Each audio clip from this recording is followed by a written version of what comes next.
Olá pessoal, bom dia, boa tarde, boa noite a todos os senhores que são inscritos no nosso canal Anotações de Processo Civil.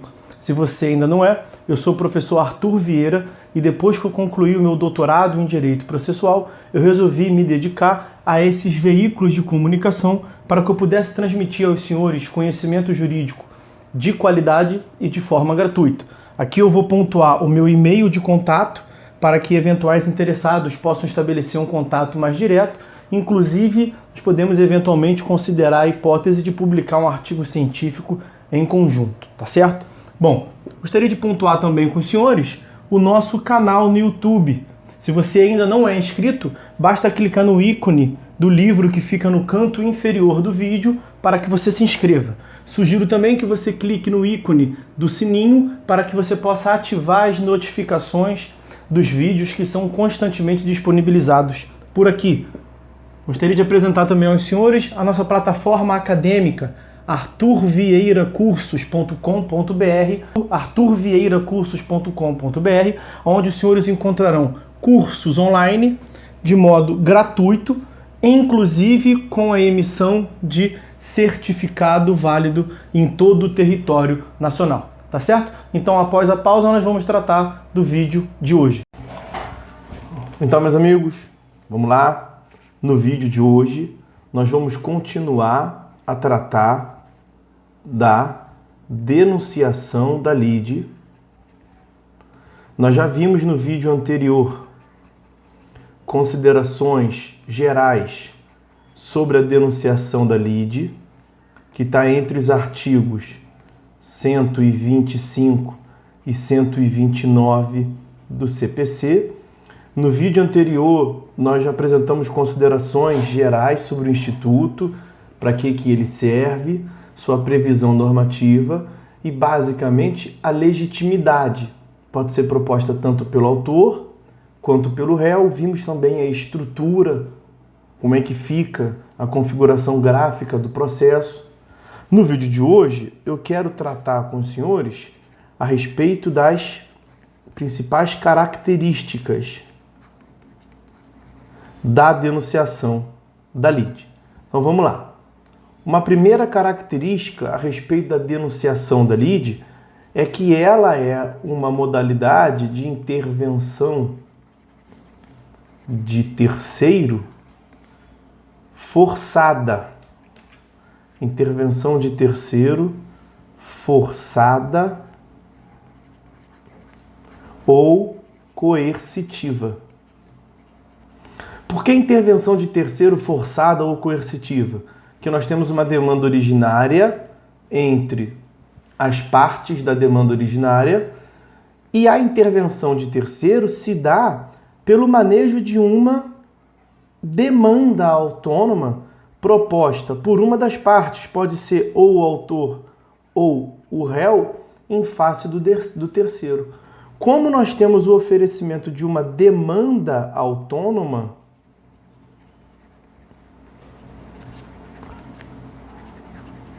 nós temos, por seja ela proposta pelo autor, seja ela proposta pelo réu, nós temos um fenômeno, portanto, no qual o terceiro vai atuar na demanda originária não porque ele quer, mas porque ele vai receber uma citação nessa demanda autônoma. O terceiro será citado. E a citação é o ato de comunicação processual que integra o réu ao processo, fazendo com que ele participe desse processo querendo ou não, mesmo contra a sua vontade. Então essa é uma primeira característica. Na denunciação da lide temos uma intervenção de terceiro forçada ou coercitiva. O terceiro participa de modo forçado, obrigatório, coercitivo, portanto. Tá bom? Vamos lá. Uma segunda característica sobre a denunciação da lide. Na denunciação da lide, verifica-se uma ampliação subjetiva e objetiva do processo. Mais uma vez, Nós temos uma demanda originária entre autor e réu. A demanda 1. Será proposta uma intervenção de terceiro. Vou trazer aqui do exemplo mais clássico, que é quando o réu propõe a denunciação da lide em relação ao terceiro X. Com o oferecimento dessa demanda autônoma, em relação, veja, nós teremos tudo isso, nós vimos uma medida de economia processual. Será um único processo. Um processo único para julgar a demanda 1 e também a demanda 2. Mas aí nós veremos no momento próprio que o terceiro, em relação à demanda 1, o X, com a intervenção de terceiro, ele passa a atuar como litisconsorte da parte originária. Então, na demanda 1, após a denunciação da lide, nós teremos na demanda 1 como partes autor como demandante, o A como demandante, o autor, e passará a atuar R e ao lado dele X. Daí, portanto, a afirmação de que a denunciação da lide gera uma ampliação subjetiva. Nós teremos novos sujeitos. E teremos também uma ampliação objetiva, porque naquele mesmo processo nós temos aqui a causa de pedir da demanda 1, então temos a causa de pedir 1, aqui nós teremos uma nova causa de pedir, a causa de pedir 2, e teremos também o pedido 2, aqui temos o pedido 1, então aqui causa de pedir 1, naquele exemplo que nós vimos lá, o prejuízo que o credor sofreu em face da sociedade empresária. E o pedido 1 é o pedido de condenação. Na demanda, isso tudo em relação à demanda 1. Em relação à demanda 2, qual é a causa de pedir 2? A existência de uma garantia. E qual é o pedido 2? Um pedido de ressarcimento. A indenização do prejuízo causado em relação de um dever de garantia que a parte tem por lei ou pelo contrato, como nós já falamos. Então, a denunciação da lide gera uma ampliação subjetiva e também uma ampliação objetiva. Isso decorre a ampliação. Quando se fala ampliação objetiva, são os elementos objetivos da demanda, causa de pedir e pedido. Então nós temos uma nova causa de pedir, um novo pedido, porque estamos diante de uma demanda autônoma. Vamos lá. Qual é o objetivo do demandante? O objetivo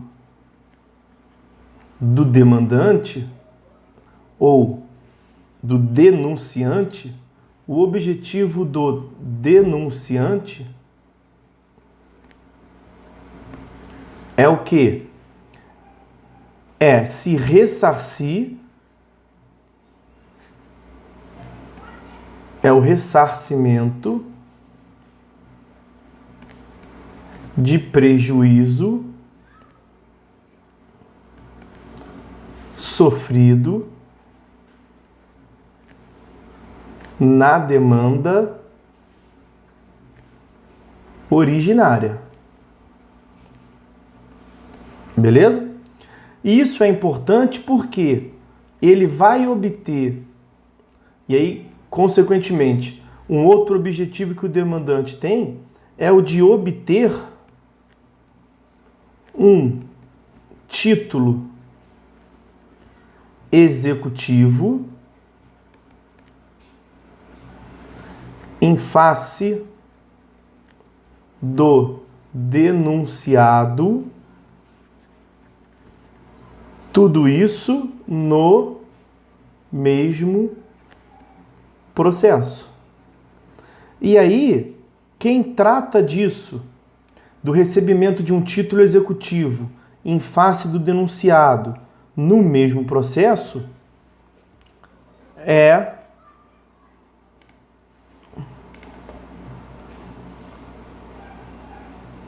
deixa eu ver aqui. É o artigo 129, parágrafo único. Se o denunciante for vencedor, a ação de denunciação...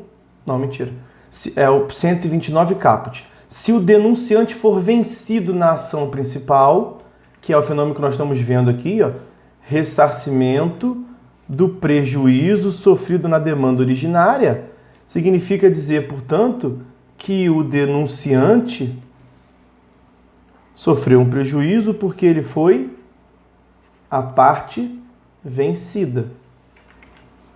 Se o denunciante for vencido na parte principal, o juiz passará ao julgamento da denunciação da lide. E aí temos também o 128, feita a denunciação pelo réu, que é a hipótese que nós estamos vendo aqui nesse exemplo, tá? Parágrafo único.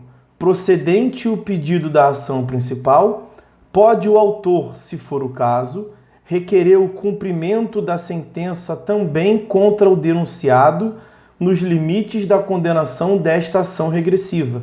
Então, eventualmente, pode o autor da demanda originária já efetuar a execução diretamente em face do terceiro, porque ele vai virar um litisconsorte aqui, ó. Nós falaremos melhor sobre isso depois. Então, aqui nós temos o cumprimento de sentença diretamente em relação ao terceiro.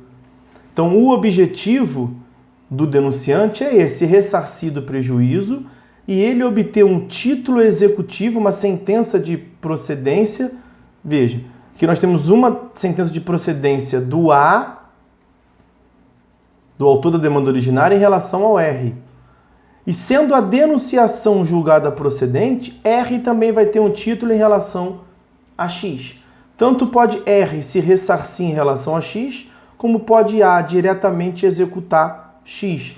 Um outro exemplo que nós podemos trazer aqui é na relação de seguro. Então nós temos aqui o credor, aqui o causador do dano, como R, o causador do dano, que pode ter um contrato com uma seguradora. X pode ser uma seguradora. E aí tanto pode A receber de R e depois R se ressarcir da seguradora, como pode a vítima, acidente de trânsito, receber diretamente da seguradora. Então o objetivo do denunciante é ser ressarcido o prejuízo e obter um título executivo em face do denunciado. É o caso clássico da seguradora. E aí ele vai obter um título executivo caso, já vimos, seja vencido na demanda originária. Foi parte vencida na demanda originária, tá? E aí, por conta dessa lógica que nós vimos, é importante os senhores terem em mente o seguinte: pode o denunciado somar esforços ao denunciante na ação, na demanda originária. Por que ele pode somar esforços na demanda originária? Diz a lei, ele vai atuar como litisconsorte. Então, seja a denunciação da lide proposta pelo autor esse fenômeno aqui, não, esse aqui, nós vimos que a denunciação da lide proposta pelo autor, o terceiro vai atuar como um litisconsorte do autor. Na denunciação da lide proposta pelo réu, o terceiro vai atuar na demanda originária como um litisconsorte. X vai passar a ser litisconsorte da parte originária. E aí, da onde que a gente estira isso? Vejam o que consta do artigo 127. Feita a denunciação pelo autor, o denunciado poderá assumir a posição de litisconsorte do denunciante. Tá certo? Também o 128. Feita a denunciação pelo réu, se o denunciado contestar o pedido formulado pelo autor, o processo prosseguirá tendo na ação principal, em litisconsórcio, denunciante e denunciado. Então há a formação aqui, portanto, de um litisconsórcio posterior. Isso que é importante que os senhores percebam. Há a formação de um litisconsórcio na modalidade posterior, porque não se tem desde o início do processo e é formado, portanto, em relação ao autor, se foi proposta pelo autor, em relação ao polo passivo pelo réu, mas o importante é que ela é formada, o litisconsórcio é formado posteriormente no processo. E aí, por fim, quais são as razões de instituição da denunciação da lide? Por que esse fenômeno existe? Em primeiro lugar, por uma questão de segurança jurídica. Segurança jurídica. Quando se fala segurança jurídica, é pela lógica de evitar decisões contraditórias. Que nós teremos um único processo em curso. Esse único processo será julgado pelo mesmo juízo, que vai, portanto, se pronunciar sobre as duas demandas, evitar decisões contraditórias. E a segunda lógica é a submissão do denunciado à coisa julgada material. Vejam o que consta do artigo 506 do CPC, uma limitação subjetiva. Só pode submeter a coisa julgada aquele que atuou no processo como parte. Mas nós vimos, a justificativa dessa submissão é porque o denunciado atua como sendo um litisconsorte da parte originária. Então ele vira parte. Uma outra justificativa, além da segurança jurídica, é evidentemente a ideia de economia processual. E uma outra razão é uma ampliação qualitativa, uma ampliação do contraditório. Por que se amplia o contraditório nesse processo? Vou apagar aqui, corrigir aqui. Uma ampliação do contraditório. E por que se amplia o contraditório nesse processo? É pela mentalidade da participação do denunciado. Ele participa no processo em litisconsórcio com o denunciante, na mentalidade de evitar que o denunciante seja condenado e sofra um prejuízo, porque se o denunciado, se o